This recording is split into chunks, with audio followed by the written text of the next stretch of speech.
Qorakalaringni gapiga qarasang, olma pish og'zimga tushtirib o'tirdi-o'radi. Kim aytdi senga uni? Kim aytdi senga uni? Qizlarim ham katta bo'lib qoldi. Tomni yopish kerak.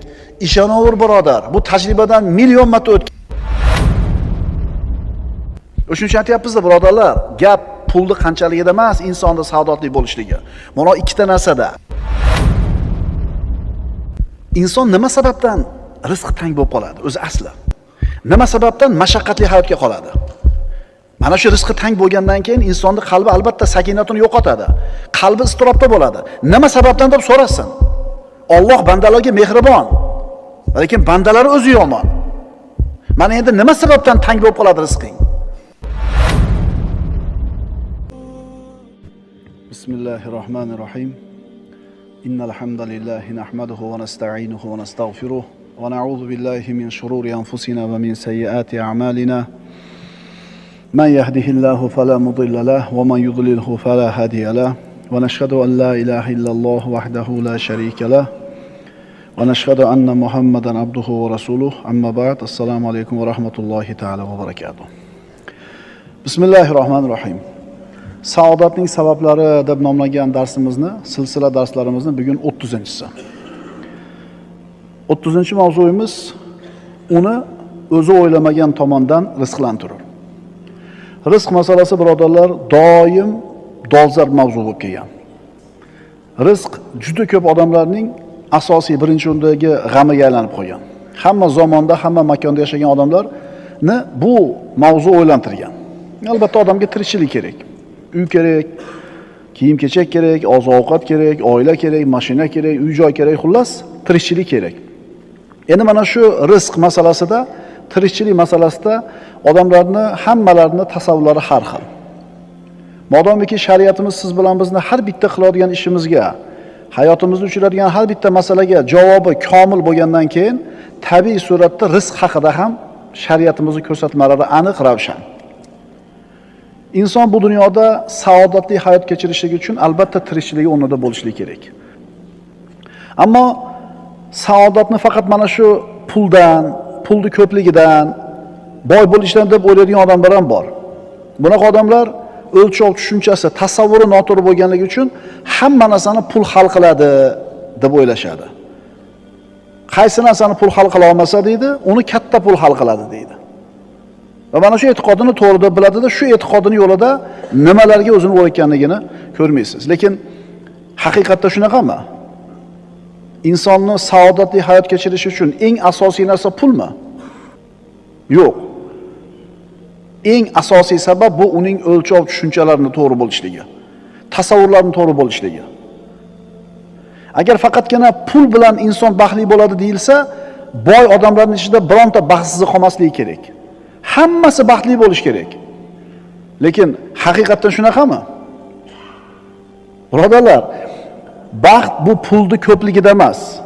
Baxt faqatgina sog'ligida emas. Baxt faqatgina tinchlikda emas. Bular har bittasi baxtni tashkil qiladigan bir unsurlar, elementlar. Baxt birodarlar o'lchov tushunchani to'g'ri bo'lishligida. Iymonda va o'lchov tasavvurni, o'lchov tushunchani to'g'ri bo'lishligida. Lekin rizqing keng bo'lsa, boy bo'lsang, sen baxtlisan degan tushunchani mahkam ushlagan odamlar mana shu pul topishlikka, rizqqa kirganda nima ishlarni qilayotganini ko'rib hayron qolasiz.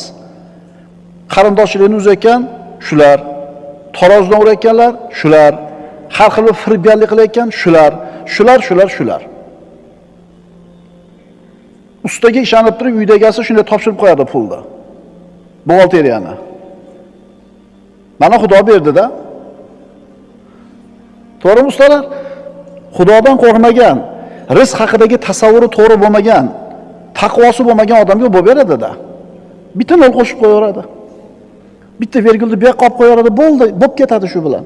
5 so'mlik narsani 5 so'mliklikni qayerdan biladi? Va mana shu tasavvuri bilan, shu o'g'irligi bilan, xiyonati bilan yutyapman deb o'ylaydi. Vaholanki yutkizyapti bu odam. Shunday emasmi? Alloh azza va jalla bu haqida nima deydi? Astagfirullah. Va man yattaqillaha yaj'al lahu makhraja. Kim Allohdan taqvo qilsa, unga mahrojni beradi. Nima u mahroj? bir mushkulaga, muammoga kirib qolsa, shu mushkuladan chiqib ketadigan eshik. Kim taqvo qilsa, har qanday muammodan chiqib ketadigan yo'lni Alloh ko'rsatadi va yarzuquhu min haythu la yahtasib. Va yarzuquhu min haythu la yahtasib.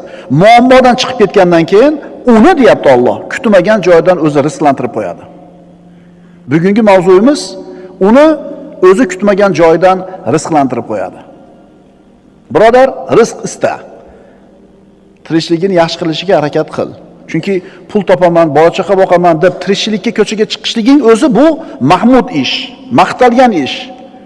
Bola chaqani boqaman deb ko'chaga chiqqanliging o'zi ibodat. Ha, rizq izla. Bu ibodat o'zi asli. Lekin ochko'z bo'lma. Uni kutmagan joydan o'zi rizqlantirib qo'yadi. Birinchi xulosamiz shu. Ikkinchi xulosamiz rizq izla, lekin ochko'z bo'lma. Rizq haqida bilishimiz kerak bo'lgan muhim narsalarning birinchisi, siz bilan biz hali dunyo yuzini ko'rmay turib, onamizning qornida 121 kunga to'lgan kunimizda farishta kelib rizqimiz bilan ajalimiz yozib qo'ygan. Shunga iymoningiz komil bo'lsin, birodar. Undan ko'paymaydi ham, ozaymaydi ham. Erta ham kelmaydi, kech ham kelmaydi. 121 kunda farishta kelib rizqimizni, ajalimizni yozib qo'ygan. Payg'ambarimiz sollallohu alayhi vasallam aytadilar, biron jon o'z rizqi va umrini to'la olmagunicha o'lmaydi. Rizqingga yozgan bo'lsa shu narsa keladi senga. Ungacha o'lmaysan. 40 yil qirongachilik bo'lsa, beajal bitta chivin o'lmaydi. Deydi-yu, qo'qoradi. Endi nima bo'lar ekan? Un qimmatlab ketdi. Endi nima bo'lar ekan? Dollar ko'tarilib ketdi. Iymon qani? 70 so'mdan benzin qo'yapmiz, birodarlar, o'ylab ko'ringlar. Birodarlar, xotirjam bo'linglar. 100 so'm bo'lsa qo'yamiz. 500 so'm bo'lsa ham qo'yamiz. Chunki o'sha mashinani minishimiz rizqimizga yozilganmi? Xotirjam bo'ling, g'am qilmang, birodar. O'sha 500 so'mni Alloh beradi. Ishonmaysizmi? Shunday ekan, birodar, nima qilasan jazovaga tushib, bezovta bo'lib, nimaga haris bo'lasan bu dunyoga? Payg'ambarimiz sollallohu alayhi vasallam aytadilar, Abu Dardo roziyallohu anhudan sahih hadis: "Innar rizqa la yatlubul abda akthara mimma yatlubuhu ajaluhu." Albatta, bandaning ajali uni qidirganidan ko'ra, uni rizqi ko'proq qidiradi. Sizni ajalingiz ham qidirib yuradi. Ajalingiz quvib yuradi. Xuddi shunga o'xshaganda rizqingiz ham quvib yuradi. Rizqingiz sizni talab qiladi, xuddi ajalingiz talab qilgandaqa. Ajal adashmaydi. Yozilgan vaqtda, yozilgan joyda, yozilgan soatda oladimi? Xuddi shunga o'xshagandek rizqingiz ham sizni topib keladi. Xotirjam bo'ling. Yana payg'ambarimiz sollallohu alayhi vasallam aytadilar, mana bir xurmo donasini topib oldilarda, qarab turib, agar sen o'zing kelmaganingda biz o'zimiz borardik dedilar. Ya'ni qo'liga tushib tushdimi bo'yadigan, yeydigan xurmasi o'zi kelib qoldi. Demak, shuni yedimi, o'tdimi? Demak, shu kelardi. Agar kelmasang biz borardik deyapti. Demak, siz bormasangiz ham keladigan rizqingiz kelar ekan xo'p. Ha, bu yerda hech narsa qilmay o'tirib ol degan gap yo'q umuman. Bu yerda iymon e'tiqodi o'rnida bo'lgan odamlar o'tiribdi. Buni ko'p sharhlash kerak emas. Qorakalaringning gapiga qarasak, olma pish og'zimga tushdi, o'tirdi-o'radi. Kim aytdi senga uni? Kim aytdi senga uni? Ista kiyigini top, oshcha shovqin qilma qochib ketmasin. Kamoningni cho'z, qo'yib yubor. Inekim tavakkal qildi u yog'ini. Kamon qo'lingdan chiqib ketdi o'qi. Endi seni qo'lingda hech narsa yo'q. Shu yog'ini tavakkal qil deyapmiz. To'rgan tomon gugumot otib qo'yib turib kiyik istamaydi-da odam. Birodar, Alloh Razzoq. Hamma mahluqotning rizqini beradi. Hammani rizqini o'zini zimmasiga olgan. Seni ham, meni ham rizqim Allohning zimmasida. Ana shu rizqni o'zi belgilab qo'ygan. O'sha belgilangan rizqdan ortib ham ketmaydi, kamayib ham ketmaydi. Siqilma, o'kinma, g'am qilma, mahzun bo'lma. Chunki peshinangga nima qilingan? Yozib qo'ygan rizq. Qarang, yer ostidagi qurt qumursqani ham rizqini kim beryapti? Alloh beryaptimi? Endi ana shu aqlsiz, ongsiz bo'lgan jonivorga rizq bergan Alloh senga rizqini bermaydimi? Siqilma, mehnat qil, sababini qil, g'am qilma. Astagfirullah. "Va ma min dabbatin fil ardi illa alallohi rizquha." Alloh taolo Hud surasida aytayapti. O'rmalagan narsa borki, barchasining rizqi Allohning zimmasidadir. Va ya'lamu mustaqarraha va mustavda'aha kullun fi kitabin mubin. U zot ularning turar joylarini ham, borar joylarini ham bilur. Hamma narsa ochiq, ravshan kitobda bordir. Qushlar ham o'zining rizqini topib yeydi. Qushlarga ham rizqini Alloh taolo beradi. Mana shu qushlarning rizqlanishi haqida alohida hadis bor. Umar ibn Xattob radhiyallohu anhudan Payg'ambarimiz sollallohu alayhi vasallam aytadilar: "Law annakum kuntum tawakkaluna ala Allohi haqqa tawakkulihi la ruziqtum kama turzaqu at-tayr, taghdu himasan va taruhu bitona." Agar sizlar, deyaptilar Rasululloh, haqiqiy tavakkul qila olganinglarda, chinakamiga rizqinglar ishini Allohga topshira olganinglarda, Alloh sizlarni qorninglarda xuddi qushni qornini to'yg'izgandek to'yg'izardi. Qushni rizqlantirgandek sizlarni ham rizqlantirar edi. Endi qarang bu yog'ini. Qush inidan albatta och qolib chiqib ketar ekan. Kechki payt uchib kelganda albatta to'q bo'lar ekan. 1 metr qora olib qo'ysa, qushlar o'lib ketadimi? Yo'q. Odamlar uyga keladi. Qo'yxonasidagi narsani cho'qiydi, tovuqxonasidagi narsani cho'qiydi, o'lib qolmaydi. Nimasi bor qushda aytinglarchi? Do'koni bormi? Konteyneri bormi? Yo olib qolgan 3-4 qop uni bormi? Nimasi bor? Sababi bor, tavakkuli bor. Qanotini qoqib inidan chiqadi, albatta qorni to'q bo'lar ekan. Endi ana shu aqlsiz, ongsiz bo'lgan qushga rizq bergan Alloh senga rizq bermay qo'yadimi? Ha, hozir ishing yurishmayotgandir, 1 yil yarim. Sababini qilsang ham ishing yurmayapti, qarzdan qutula olmayapsan, ishing oldiga ketmayapti. Birodar, jinday sabr qil.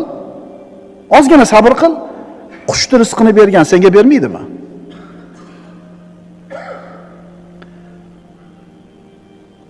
Osmonlarning Robbisi Alloh subhanahu va taolo qushni ham rizqini o'zi beradi, qutqumizqani ham rizqini beradi, suvdagi baliqlarning ham rizqini Alloh taolo o'zi beradi. Sen bo'lsa siqilib rizq topaman deb nima g'amlarni qilib yuribsan? Rizq topaman deb nimalar bilan qalbing band? Rizq topaman deb nimalarga o'zingni urib yuribsan? Rizq topaman deb qayerlarda yuribsan? Albatta birodarlar, takror aytyapmiz, rizq talabida mehnat qilishning o'zi ibodat. Mehnat shart. Ammo sen mana shu topayotgan rizqing haqingdagi tasavvuring to'g'ri bo'lsin. Rizq nimaligini yaxshilab tushunib ol, shuni aniqlab ol. Robbingning so'ziga quloq sol, payg'ambaringning so'ziga quloq sol.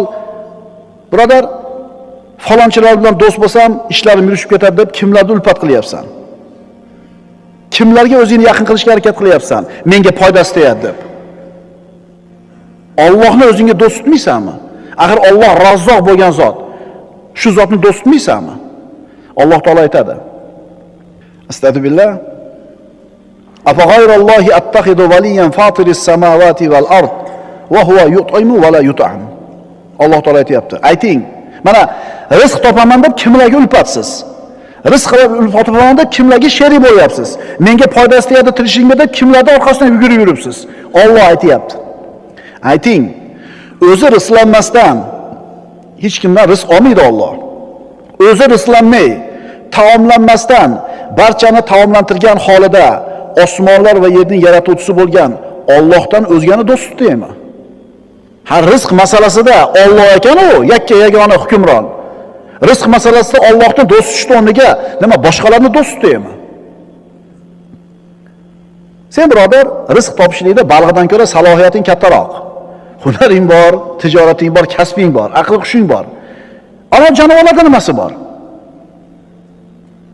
Tavakkuli bor, o'sha qanotini qoqib chiqib ketishligi bor. Inidan ushib chiqadi, tamom. Shuning uchun birodar, rizqing haqida oshcha g'am qilma. Harakatni qil, sababni qil, tamom, yozilgani keladi. Hadeb nima qilma? Siqilaverma. Qizlarim ham katta bo'lib qoldi, tomni yopish kerak. Ishonaver birodar, bu tajribadan million marta o'tgan. O'sha qizini chiqaradigan paytda Alloh shu qizini chiqarishga kerak pulni beradi. O'sha tomni yopish kerak, qish kelib qoldi. O'sha tomni yopish kerak pul beradi. O'shuning uchun eskilarning gapi bor. Uy bilan to'yda rizqini kim beradi? Qolganlarchi? Ha, o'sha fikrni davom ettir. Senga o'sha to'y paytida pul zarur bo'ldi, Alloh yetkazib qo'ydi. Bilmay qolding qandan keldi, bitib ketdi to'y. Keyin to'xtab qoldi yana. Tomni yopding, uyga kirib oldi, yana to'xtab qoldi. Qaraginda, zarur bo'lgan paytda Alloh taolo beradi. O'shuning uchun aytyapmiz-da, birodarlar, gap pulni qanchaligida emas, insonning saodatli bo'lishligi. Mana ikkita narsada, o'lchov tushunchada, tasavvurda. Inson nima sababdan rizqi tang bo'lib qoladi? O'zi asli. Nima sababdan mashaqqatli hayotga qoladi? Mana shu rizqi tang bo'lgandan keyin insonning qalbi albatta sakinatini yo'qotadi. Qalbi iztirobda bo'ladi. Nima sababdan deb so'rasin. Alloh bandalarga mehribon, lekin bandalar o'zi yomon. Mana endi nima sababdan tang bo'lib qoladi rizqing? Birinchi sabab, banda Allohdan uzoqlashgan paytda rizqi tang bo'lib qoladi. Rizqi tang bo'lib qoladi, kambag'al bo'lib qoladi demayapmiz. Chunki topish tutishi zo'r bo'lib turib ham tang yashashi mumkin inson. Va aksincha, topish tutishi zo'r bo'lmasa ham hayoti osuda bo'lishi mumkin. Alloh taolo aytayapti: "Va man a'rada an zikri fa inna lahu ma'ishatan donka." Kim meni eslatmamdan yuz o'girsa, bas unga tanglik hayoti bo'ladi deyapti. Hayoti tang bo'ladi, saodat bo'lmaydi. Puli bo'lib turib bo'lmasligi mumkin bu saodat. Boy, hamma yo'q yetar, lekin hayoti tang. Nima uchun tang? Allohdan yuz o'girgani uchun.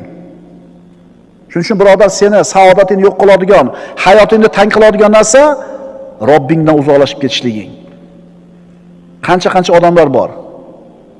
Allohdan uzoqlashgani sababli kambag'allik alamini, tanglik hayotini totib ko'rgan. Qalbi o't bilan o'rtanib turadi.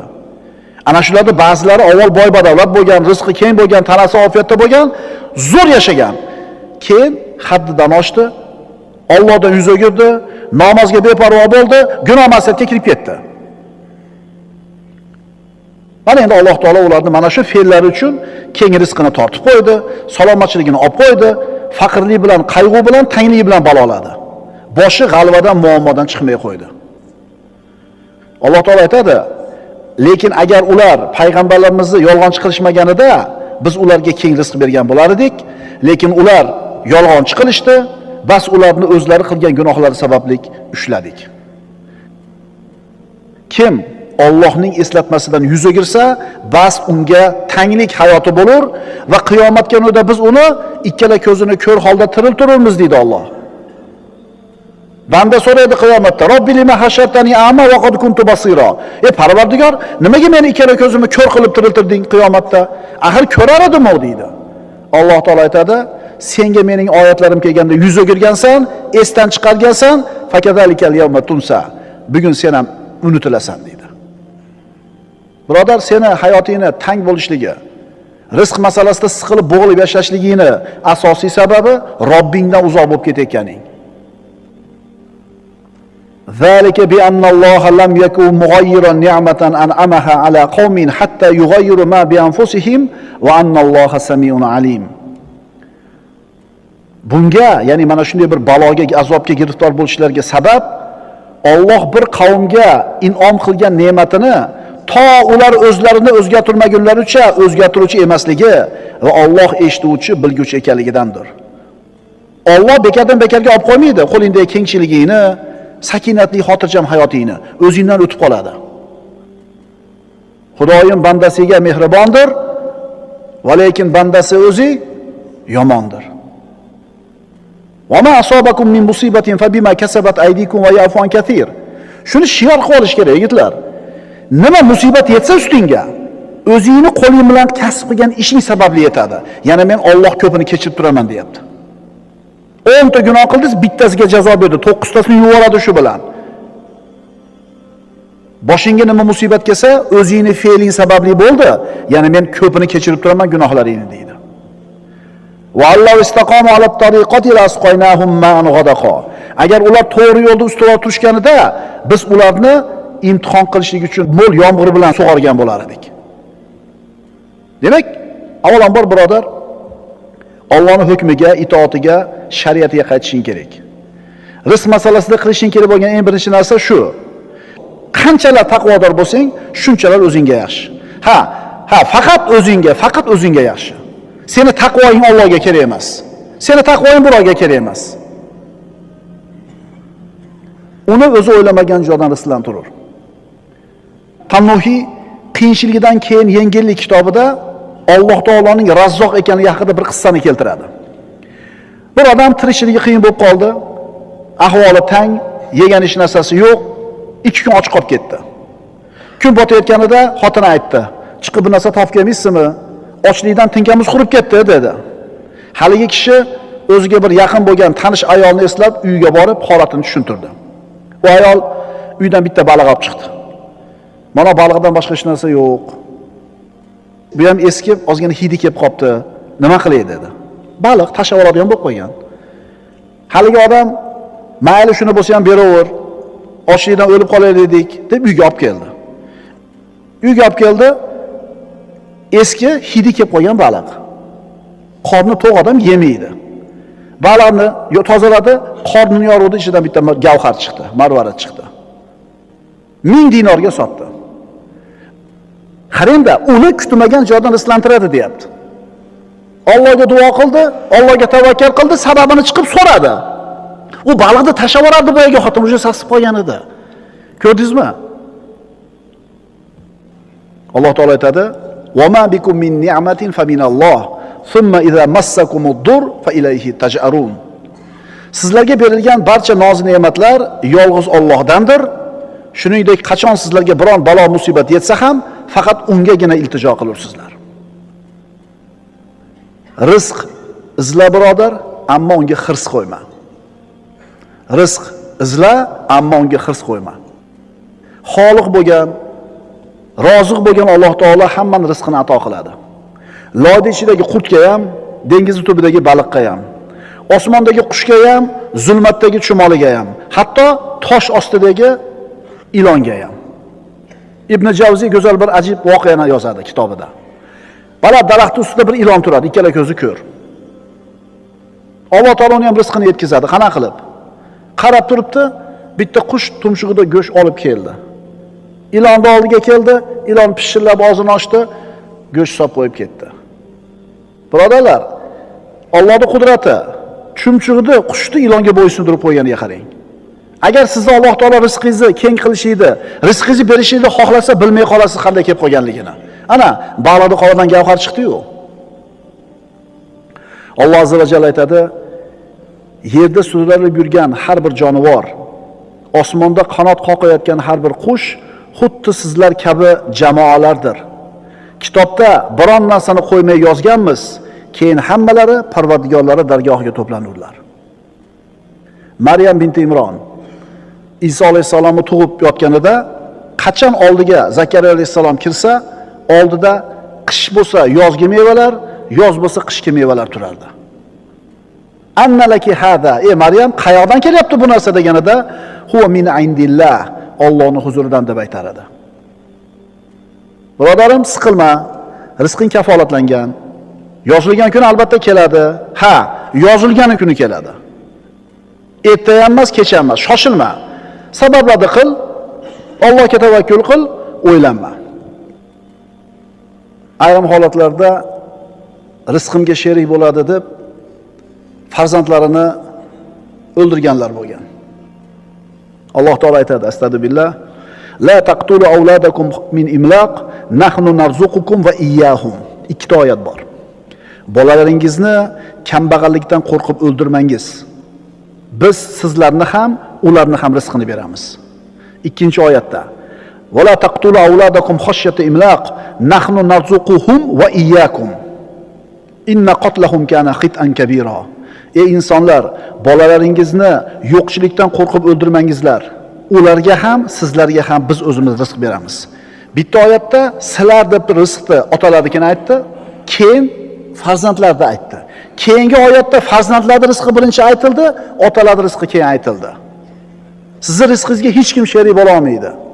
Sizning rizqingizni hech kim tortib ola olmaydi. Do'koningizni tortib olishi mumkin. Ishingizdan haydab olishi mumkin.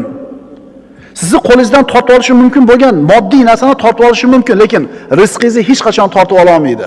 Birodar, sizni haydashlik uchun xorlayotgan bo'lsa, masxara qilayotgan bo'lsa, o'zi ketib qolsin deb, unijat qilayotgan bo'lsa bizning tilda, o'zingizni xor qilmang. Musulmon odam o'zini xorlashiga mumkin emas. Akaxon, olsangiz ishingizni olasiz. Rizqim Allohning zimmasida. Alloh rizqni bitta eshigini yopsa, ikkinchisini ochadi deb shunday chiqib ketasiz. Xor bo'lmanglar yigitlar. Sizlarning rizqinglar Allohning qo'lida. Uni otangiz ham ola olmaydi, eningiz ham ola olmaydi, xo'jayingiz teng bo'la olmaydi. Eng ulug' xazina egasi bo'lgan Robbimiz subhanahu va taolo hammani rizqini o'zining zimmasiga olgan. Alloh taolo o'zi bunga kafil ekanmi? Nimaga g'am qilasan, birodar? Mehnat qil, sabab qil, tavakkul qil, g'am qilma, siqilma. Chunki rizqing Allohning zimmasida. Chunki vallazi huwa yut'imuni va yasqin. Uning o'zigina meni to'ydirur va qondirur. Birodar, endi rizq haqida chindan to'g'ri e'tiqodda bo'lishni istaydigan bo'lsang, quloq sol. Nimalar qilsang rizqingda barakot bo'ladi? Nimalarga e'tibor berishing kerak? Birinchidan, rizqni ziyoda bo'lishi. Rizq ko'payib ozaymaydi. Rizq barakali bo'ladi yoki bebaraka bo'ladi. Biz rizqni ko'paytirish g'amida yashamaymiz. Biz rizqimizni barakotli bo'lishiga sabab qilish g'amida yashaymiz.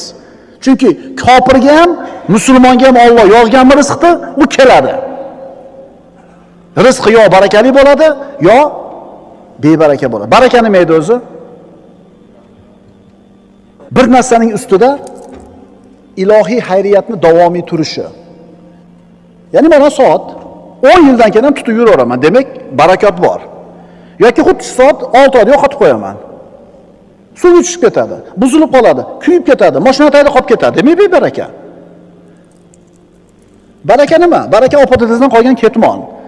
100 yil oldi ishlayapti, yo'qolmasdan. Ana baraka. Baraka nima? O katabizni qo'lidan qolgan va jiydami danagidan qilingan tasbih, rushro'y qilingan. Baraka nima? O'sha katabizdan qolgan yamoq loskutdan joy namoz. Teshilib ketgan, lekin ishlayapti. 30 yil oldi hali joy namozga. Tushundinglarmi? Baraka degani ko'p degani emas. Baraka degani bir narsaning ustida ilohiy xayriyatni nima bo'lishi. Shuning uchun birodar ko'p pul toppa. Nech pul topasan deydi-yu? Nech pul topasan deydi. Yo'q. O'sha nechi degan so'z to'g'ri emas. Qanaqa pul topasan deb so'rang. Mana endi rizqingni ziyoda bo'lishligi. Sen mana shunga e'tibor ber. Man sarrahu an yumadda lahu fi umrihi va yuzada fi rizqihi falyabirra walidayhi walyasil rahimahu. Rasululloh aytibdilar. Kim umri uzun bo'lishini xohlasa, ya'ni xursand bo'lsangiz umringiz uzoq bo'lishligidan, rizqingizni ziyoda bo'lishiga sizni xursand qilsa, shunday odamki umrini uzoq bo'lishiga uni xursand qiladi. Rizqini keng bo'lishiga uni xursand qiladi. Nima qilsin bu odam? Ota-onasiga yaxshilik qilsin va qarindosh urug'chilikni o'rniga qo'ysin. Rossiyaga ketib yillab telefon qilib qo'ymaydigan o'g'il bolalar bor yuribdi. Rossiyaga ketgan tirikchilik deb, ota-onasidan chiroyli duoda olib ketgan, 1 yilda bir telefon qilib qo'ymaydiganlari bor. Ey, o'sha yurtda yurganlar, begona yurtda yurganlar, nimani istab yuribsan u yerda? Uyingda ota-enang o'tiribdi. Telefon qilib havo so'rab qolmaysan, oylar o'tib ketadi, ehtimol yillar o'tib ketadi. Sen nima qilaman deb yuribsan u yerda? Silay rahim, qarindoshlikda holidan xabar olishlik. Hech bo'lmasa telefonda telefon qilib opangizga, xolangizni, ammangizni, tog'ingizni bir so'roq so'rab qo'ying. Mana rizqni ziyoda bo'lishiga sabab bo'lgan ish. As-sodiqul masduq bo'lgan payg'ambarimiz sollallohu alayhi vasallam aytibdilar. Musofir yurtda yurganlar, tirikchilik deb safarga chiqqanlar, ibodatni ado qilaman deb yuribsizlar. Bola chaqani boqish kerak, ibodat. Lekin ota-onalarni esdan chiqarib qo'ymanglar. Shularning duosi, shularni sizlarga qilgan xayr duolari sizlarga barakot bo'ladi. 10 yildan beri yuribdi, bitta chek qila olmadi. 15 yildan beri ishlatib, bitta tom yopa olmadi. Qarasang hech narsa qilgani yo'q, yeb ichib yuribdi. Nima qilaman? O'shga borib deydi. Ey senichi, jannating ikkita eshik uyda turibdi, otang bilan ening. Yetib olmayapsan bu yerda ishni? Prosta tirishingga o'tyapti, mashada yuravergin-da. Chunki ota-onaning yuziga qarab turishing ibodat. O'tib ketgandan keyinmi holingga maymunlar yig'laydi. Agar ota-onani rozi qilib qolmasang. Rizqni barakotli bo'lishiga sabablardan yana bittasi gunohlardan ehtiyot bo'l.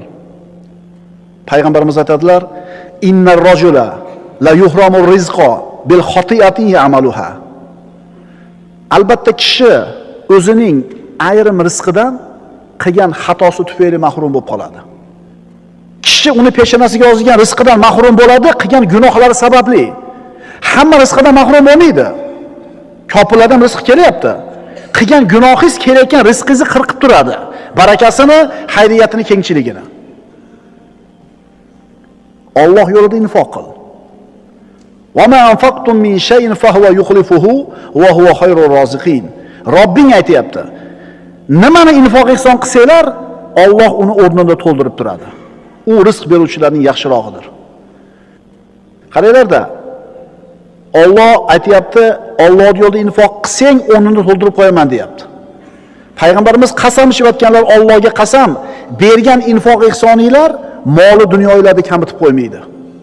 Alloh taolo aytayapti, "Ya ibn Adam, anfiq unfiq alayk." Ey odam bolasi, infoq qil. Infoq qil maxluqotlarimga, bandalarimga, men ham senga beraman deyapti. Bizda teskarisida, avval bersin, keyin men beraman. Sen ozida bera olmaysan, ko'p bo'lganda bera olmay qolasan. Bu yerda kuching yetganicha. Senga 100 so'm katta pulmi? 50 so'm qil. Muhimi chiqsin. Albatta 50 dollar bo'lishi shart emas. 10 so'mga yaraysanmi, 10 so'm ber. Bersang olasan. Taqvoni mahkam ushla. Chunki taqvoda bo'lish rizqning barakali bo'lishining asosiy sabablaridan. Walau anna ahlal qura amanu wattaqaw la fatahna alayhim barakatin minas samai wal ard. Agar ana shu qishloq ahli yoki shahar ahli iymon keltirib taqvoni ushlaganlarida biz albatta osmon va yerdan barakat eshiklarini ochib qo'ygan bo'lar edik. La fatahna, lom ta'kid uchun aytilgan. Agar qishloq ahli iymon keltirsa va taqvo qilsa, Alloh albatta barakat eshigini ochib qo'yadi. Osmondan ham, yerdan ham. Bor shunaqa oilalar, bitta odam ishlaydi. Hayoti osoyishta. Kami ko'si yo'q. Oilalar bor, 5 ta odam ishlaydi, yetishmovchilik o'shuncha. Demak, bu yerga bitta ishlayotgan odamda Alloh taolo barakatli qilib qo'ygan topgan rizqini. O'shuning uchun nech pul topasan demanglar. Nima deylik? Qanaqa pul topasan deyish kerak. Istig'forni ko'paytir. Chunki istig'for ham rizqni keng bo'lishlik sabablaridan bittasi. Nuh alayhisolamning duosi bor-a? Faqultu astaghfiru robbakum innahu kana g'affaro. Robbilarga istig'for aytinglar. U kechiruvchi bo'lgan zot. Yursilis sama alaykum midrora. Yomg'irli bulutni jo'natadi. Yumdidkum bi amwal va banin. Sizlarni farzandlar bilan nima qiladi? Pul bilan quvvatlantiradi. Va yaj'alakum jannatin, bog'roqlarni beradi. Va yaj'alakum anharo. Sizlarga anhorlarni beradi. Istig'forni ko'paytirishlik kerak. Bekor qolsa istig'for ayting. Birodar, Alloh Razzoq bo'lgan zot. Hamma rizqini o'zining zimmasiga olgan. Sen rizqingni ham, men rizqimni ham. Ana shu rizqni o'zi belgilagan. U belgilagandan oshib ham ketmaydi, kamayib ham ketmaydi. Birodarim, siqilma. Rizqing kafolatlangan. Yozilgan kuni keladi. Faqat yozilgan kuni keladi. Ungacha shoshilma. Erta ham emas, kech ham emas. Allohdan taqvo qil, halol bo'l, xayr sadaqalarni qodir bo'lganicha qil, siyra-i rahimni qoyim qil, ota-onaning xizmatida bo'l, sabablarni qil, Allohga tavakkul qil, tamom. Rizqni o'ylab siqilma.